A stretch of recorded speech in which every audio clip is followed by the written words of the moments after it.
Mapalo mama kuma bankon. Ebola che. Mais ni yege jipe chaleur no bebelo. PDG makuma bankon. Mapalo men len me se be chena sabegela ngwa to so culture ina mama bezwa wapo. Ina pona na bakenma boat balo Banua beyo bafuma yo in loni pensis na sayege yo. Donc ina culture ilen i tradition na sabwe ilen di taba bege titingoi. Bien so la wam sayi taba bege titingoi. Imbo isi banko. Chena le be nefa ki ende inam dingoi. Inam dingoi di nya obe ta lam binela sabo. Il faut avoir la sabo ingoina inamdi adi nam ba pongoni jola che Johnny manu prensa abegela jambon à la forme de inam jambon ça vient de jambe et puis bon ça veut dire que nous bonne jambe donc besin doni yo i culture i panya a chegna ebe nefa dinam dingoy ba je jongan yendi jeuna bo ba jengan ite indon makala fa i peri panya ki peri potoki Portugal i peri Italia ate France wotam bon France bata bwe bata fele bwe ina culture na donc yene culture na basalangan i panya ina yere itete ponda bon inam dingoy di ba pongoni jola che oba no ngoi nangoi oba no yo ba ke yo manam ba sumo inam bela che be nefala adinam di be nefadi bata bilisjo dita bili sala yo la di nam di titi di nam di titi inyum ina bata bilis bon ina titi ita yere titi inyum pe inyola che ba sani la che Oba yong di nam di nyum ba yongjo ba fajo i kakto wala ba kompo logi ba kompo ngan logi ba bute di nam nempo amun po mo ye di nam di ye isin mpo muimwa ala umam ye ma wala ba sumo di nam oba sumo di nam natala ala naponda mpo muma lem di nam nate iri face Kateri fiski titi. Donc titi isolaba mi bene fala. Iba nimpo. O jeyo iba nimpo. Amun po so ni bene mon mu bele sina titi. Mu bele sina titi nya po mu bene fala mu bo songan. Mon mu bele sina titi. Nya de na titi ina bene fala ita lemba. Yeni titi inyum bon na po mu yere yo late ibi fish. Donc, à Jamson Bene, il faut avoir Didiangan, l'albeton a eu Belen. À la Bike Nefa, Chegna Venefa, Mama Beba Pongobio. Boa Pongobio Lache, Tabalawa Kesongo, Joso, Babwe, Sabwengo Imbok, Goimbok, Yes Imbok, Itayen Goi, Yipup, Belache Benefa, Yeningo in a Rebeko Kifin. Ingo in a Mununk, Abre, Obekembo, Benera, Munik, Abringo Imbok. Aingo iso bamba bes baba sa ni mulimni bon kala che bo wata ba sa bera che abu ba fa ba lo ba niwa bes ina culture bo wa formation fa ba sa yo parti pepe bangela ba no ngoi iba ke jambe songo ba no ngoi ina ba ke yo inam ba wojo imali umamwan mabeira malema mwan mabumpo amun ba rojo imali mamman bon ba mamma sina titi se jambe to wogia amun po mo male mamman no male so na titi nyu ala bon na titi ta wa bo ina titi la yemi ngan ita bo ina titi la yemi ngan ba be ache les asticots ita limité donc to virus ibe ilam ita limité donc ibani titi ina ita bo to asiko pe ita limité bon Di bakala ba no so ba ni so na system. Donc ba la ni so na système information fa nya de bene cherina be bwe fa ye ni je una kisi u je afanga. O lo pa ya o ni be la mutata ne na jamna. To so be lo bene na jamna bitaka be no won. Ala o ye ni je unga una bo ba je I peste si yo. Bon. Ale na mi titi so. O ba su mojo impo. Ba peni jo.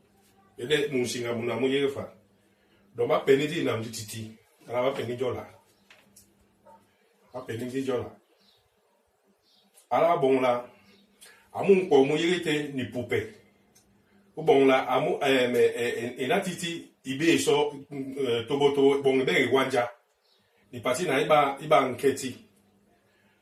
Donc, on est là-bas, ma peine so la moumoua. Bon, on moumoua mo lo bon là-bas sous mo so ina adi nam du titi. Il a dit à son apona. Je suis pas de la jambon. Jambon so, ba bota so au Québec. J'arrive pas sur les baquets. Dire des bas sur mon biko. Koki. O bene koki était, ils font dire était.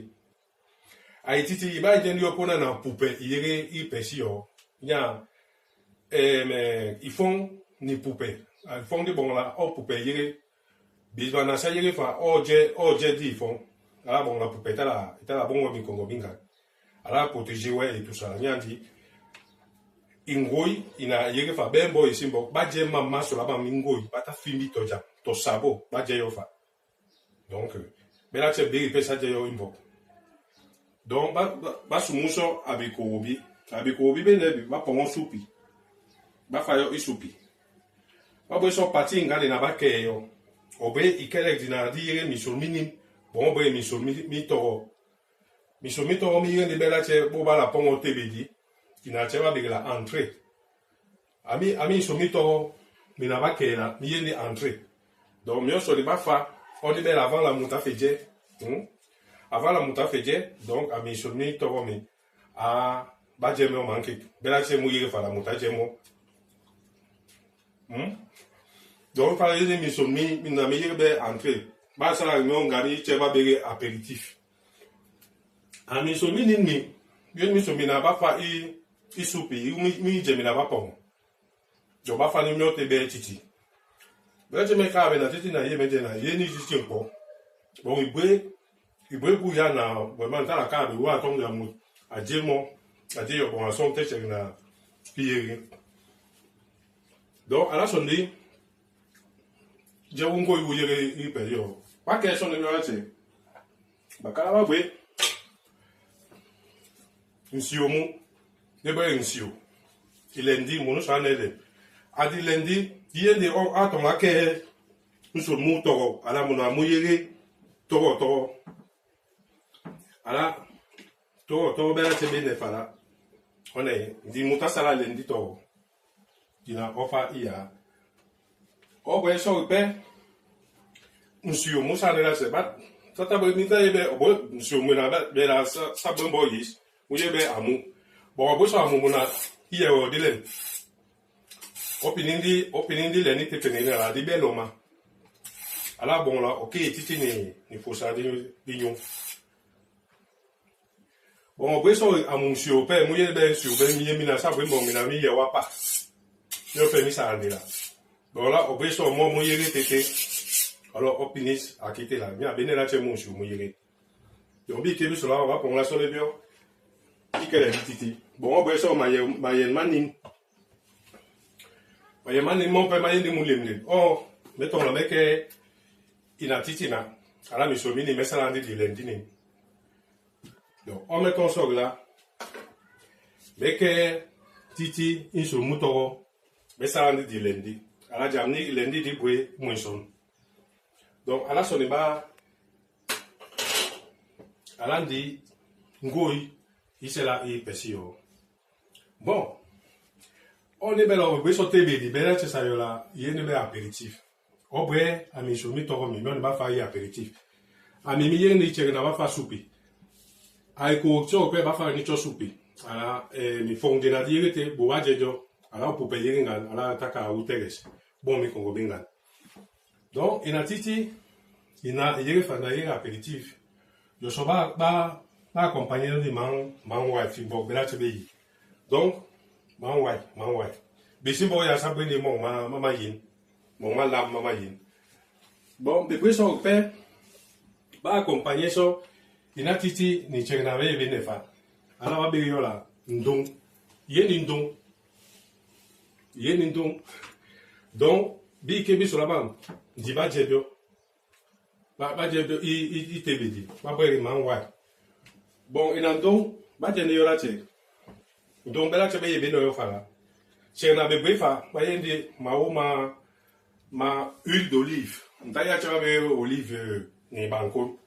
Huile d'olive na. Donc, ba fa ni man mao ite nan donc, bela tche be yebe ne la. Ni huile d'olive. Et huile d'olive, il vient de faire la joie, il brille, maman, l'amga. Donc, il a huile d'olive, on va faire ça, on va faire. Dis-moi, j'ai mangé titi. Mais là, tu as rien fait. J'ai il est l'amga. Il peut me quoi, bon, il peut l'âme. Aïe, on sort une dong. Ben dong, il a ça, ben bon.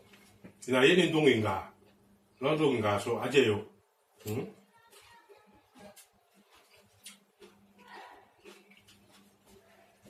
Il est donc. Donc, à ça, à bon, à pas le même. À où j'ai, il y a titi, ni la moumaya. Yo, j'ai titi là, j'ai man donc, ben là, tu me dis, faire la donc, il a mon fa, là, ma huile d'olive vite. Langan. Là, pour la soirée, on man ouais. Na besim bo sasala ni mo mama yin bon madam o suiso je so abam kina oyo je ni mama wa filam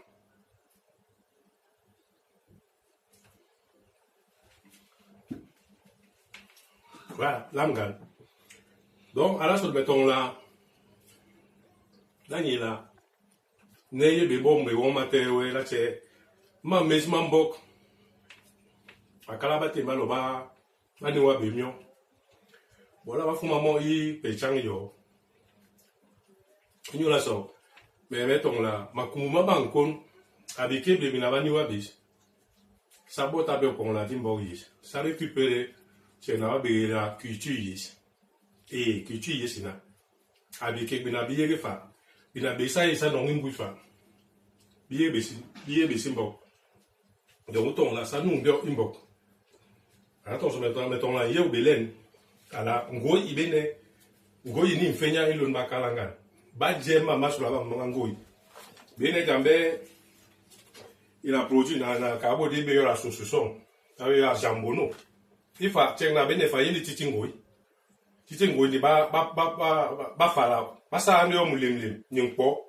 Bola ba peni yo mi ye. Donc, yeso ni jambono na OK oje. Buwanga so pe basala yo na jambono ba dia yo bread.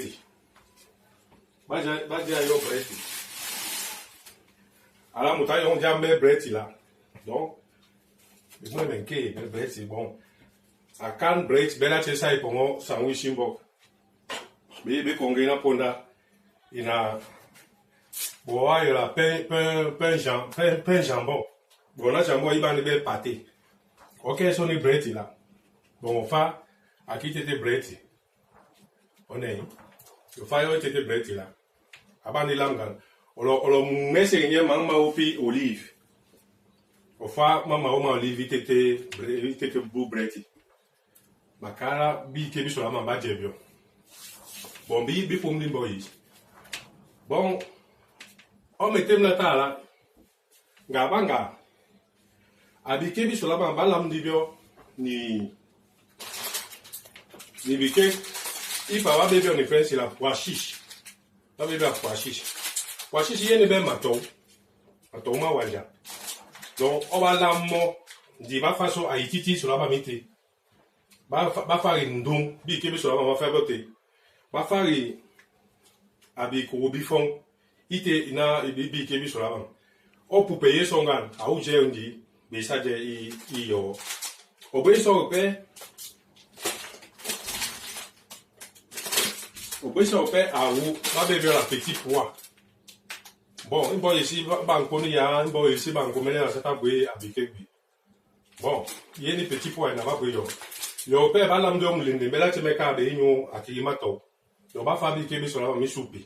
Donc il a soupi, il va la il va fabriquer bis sur la mais là man soupi à la bénir là tu il a soupi yéré.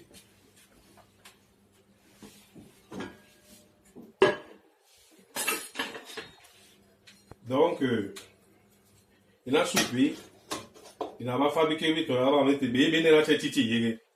Il faut y aller titi qui paye titi ngobé la tibé n'autre yéré l'autre le difa. Voilà bébé ça oui. Ah on dit que bébé sur la bas mettre. Donc il a soupé son dit, il bébé bébé sur la bas, mais là tu mets carré.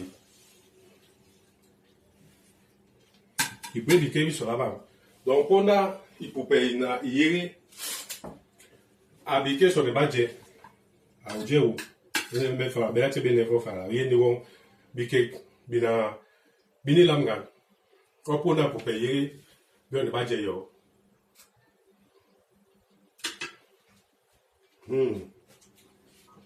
Lamgan. Donc, ma bonne main, mettons la yé obéi, jamais pépé, dis-nous, dire, nous faisons des formes de répéter, si, m'boria.